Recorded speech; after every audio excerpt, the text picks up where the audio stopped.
מתוך תוכנית אור השבת, שאלות ותשובות עם הרב שמעון ללוש, משודרת מדי יום חמישי בשעה 8 בערב ברדיו כל תבונה. לשליחת שאלות, האזנה לשידור החי וארכיון התוכניות, חייגו 08 30 12 400.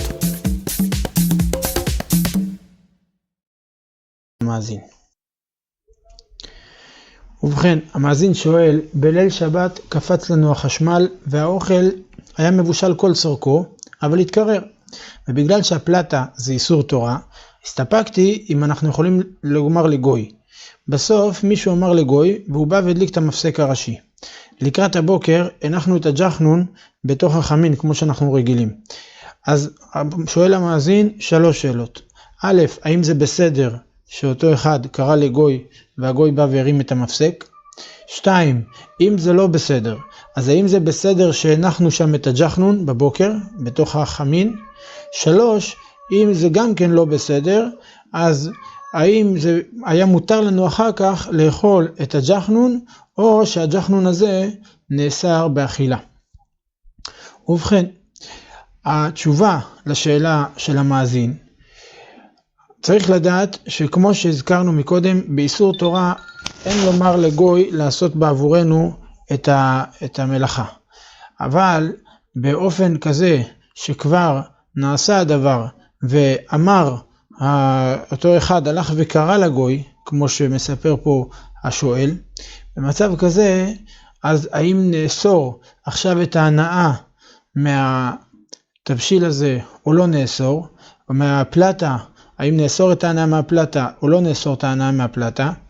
לכאורה יש לנו תשובת הרשב"א, שכותב הרשב"א בתשובה, מביא אותו מרן הבית יוסף, בתחילת הלכות שהייה והטמנה, בסימן רנ"ג, מביא שמה שאם גוי הדליק עבורנו את התנור בשביל לחמם את האוכל, אז אף על פי שהאוכל היה מבושל כל צורכו, אבל רק הוא היה קר ועכשיו בגלל הגוי זה נהיה חם, צריך לחכות שיתקרר. ולא לאכול אותו כשהוא חם, עד כדי כך, אפילו שהוא היה מבושל. כל שכן במצב הזה, אז קודם כל לכאורה בשביל החמין, אנחנו צריכים לחכות שיתקרר החמין, כי זה בדיוק כמו אותו מקרה לכאורה, וגם לגבי הג'חנון שאחר כך שמו, היה אסור לשים את הג'חנון, ואם שמו לכאורה יש לאסור אותו באכילה, בגלל שהוא עכשיו נעשה מבושל, הוא היה לא מבושל ונעשה מבושל. אולם צריך לדעת, כל הדבר הזה, מה שכתב הרשב"א, שצריך לחכות עד שיתקרר, אם הגוי בא והדליק וחימם, צריך לחכות עד שיתקרר, זה באופן שבוודאי היה אסור שהגוי יעשה עבורנו את הפעולה הזאת. שם אצל הרשב"א, תשובת הרשב"א מה שמדובר, שבא הגוי ומבעיר את האש, ואין שום היתר לעשות את הדבר הזה, אין בזה מי שמקל, וזה נעשה באיסור מוחלט, בוודאי. באופן כזה כונסים אותו שלא ייהנה מן הפעולה של הגוי, ולכן נחכה שיתקרר המאכל, כל שכן אם יתבשל על ידי זה הג'חנון וכדומה יהיה אסור באכילה.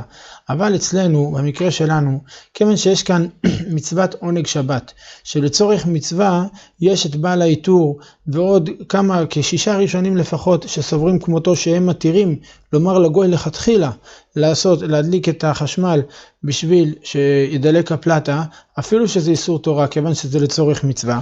אז נכון שאנחנו לא פוסקים כמותם לכתחילה, אבל בדיעבד אחרי שהגוי בא וכבר הדליק בשבילנו, באופן כזה, לעניין האיסור של ההנאה, לעניין הכנס, אנחנו לא נצטרך לחשוש למה שכתב הרשב"א, כי הרשב"א בעצמו ייתכן שיתיר ליהנות מהדבר הזה בדיעבד, כי סוף סוף, כמו שאמרנו, הדבר שנוי במחלוקת אם היה מותר לומר לגוי.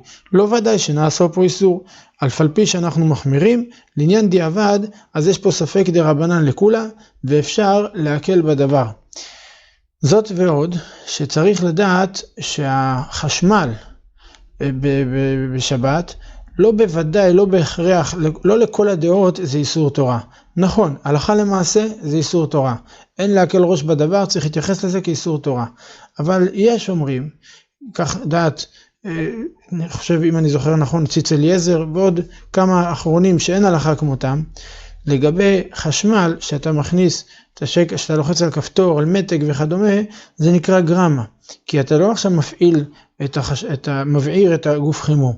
אתה מחבר את מגעים, ואז הזרם מאליו ממשיך לעבור בחוט, ומגיע שם ומדליק את החשמל, את הגוף חימום. אז לשיטתם זה נחשב גרמה. ההלכה למעשה זה לא נחשב גרמה, כמו שכתב הזרע האמת, גאון זרע האמת, ועוד כמה מגדולי האחרונים כתבו כלל, גרמה זה דבר שלא נעשה מיד. אתה עושה עכשיו פעולה, וזה גורם שאחר כך, עוד כמה זמן, יגיע מצב שיווצר פעולה אחרת. אבל אם אתה עכשיו עושה פעולה, ומיד, בו בזמן, בו ברגע, נוצר פעולה מזה, אז אפילו שזה, אתה לא יצרת את הפעולה בעצמה, האחרונה, אבל אתה עשית פעולה שמיד, באותה שעה, בו ברגע, נעשה הפעולה הסופית, זה לא נחשב גרמה, זה נחשב שזה מעשה בידיים. ומרן עליו השלום, זכר צדיק לברכה רבנו עובדיה, והספרים שלו, אלא שהעיקר כמותם להלכה, שזה לא נחשב גרמה. לכן זה נחשב איסור תורה. אבל כאן, לעניין ההנאה בדיעבד מהמעשה שהגוי עשה, אז יש לנו עוד צירוף, אחר זה להצטרוף סברת אותם אחרונים, שיחשב הדבר בדיעבד לאיסור דרבנן, לעניין ההנאה ממנו. אז יש לנו שמא כמו בעל העיטור וסייעתה, שמותר אפילו באיסור תורה לומר לגוי בצורך מצווה, ושמא גם כן זה נחשב בכלל גרמה שזה דרבנן. ודאי שכל שיטה לעצמה אנחנו מחמירים בה, אבל בצירוף שניהם לעניין דיעבד לפחות, אנחנו נוכל להקל ולאכול את החמין הזה עוד כשהוא חם.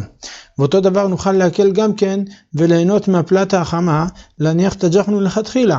זה לא יהיה אסור לשים את הג'חנון, ומלכתחילה יהיה מותר לשים את הג'חנון, כי עכשיו אנחנו שמים מדובר על ג'חנון שהוא מבושל כל צורכו, רק צריך לחמם אותו.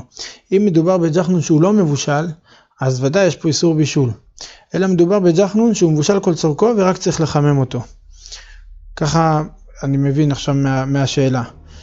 כי לשים ג'חנון שהוא לא מבושל, ודאי שזה איסור תורה, מה שייך בכלל לשים אותו בשבת, אלא מדובר שהג'חנון כבר מבושל ורק צריך לחמם אותו, אז גם היה מותר לכתחילה להניח את הג'חנון הזה כשהוא מבושל כל צורכו, כדי שיתחמם. זה הדין גם כן של הג'חנון. לגבי מלכתחילה, באיזה אופן כן היה אפשר לעשות בלילה, האם להשאיר את הדבר כך, לא לומר לגוי ונגמר הסיפור? לא, אפשר לקרוא לגוי ואפשר לומר לו להדליק, אלא מה? צריך לדעת איך לומר לו להדליק. אם אתה רק אומר לגוי, תבוא תדליק, קפץ לנו החשמל, והוא בא ומדליק את החשמל, למה הוא מתכוון עכשיו שהוא עושה את זה? כל החשמל שבבית, הוא רוצה להרים אותו, היה מחובה, עכשיו הכל יהיה דלוק, כל מה שצריך, מנורות, פלטה, מזגן, הכל מה שצריך ידלוק, מקרר הכל.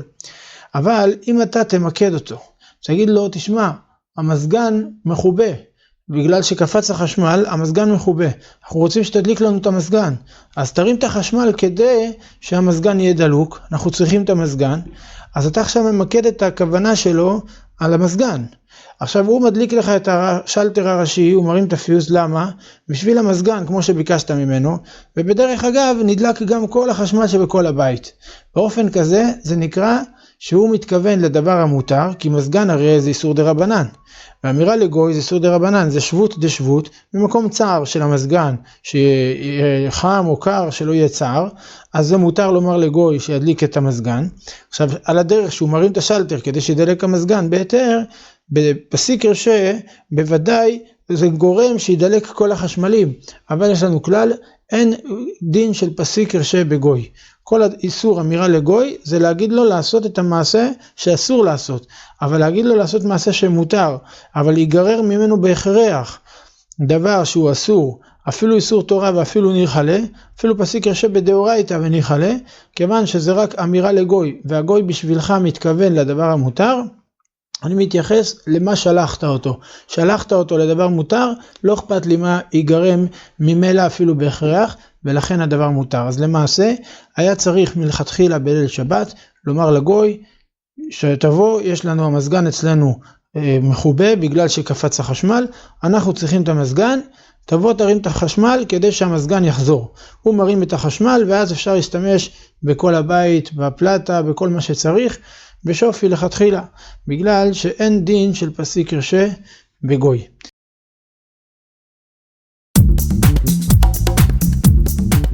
להאזנה לרדיו כל תבונה ושליחת שאלות, חייגו 08 30 12 400.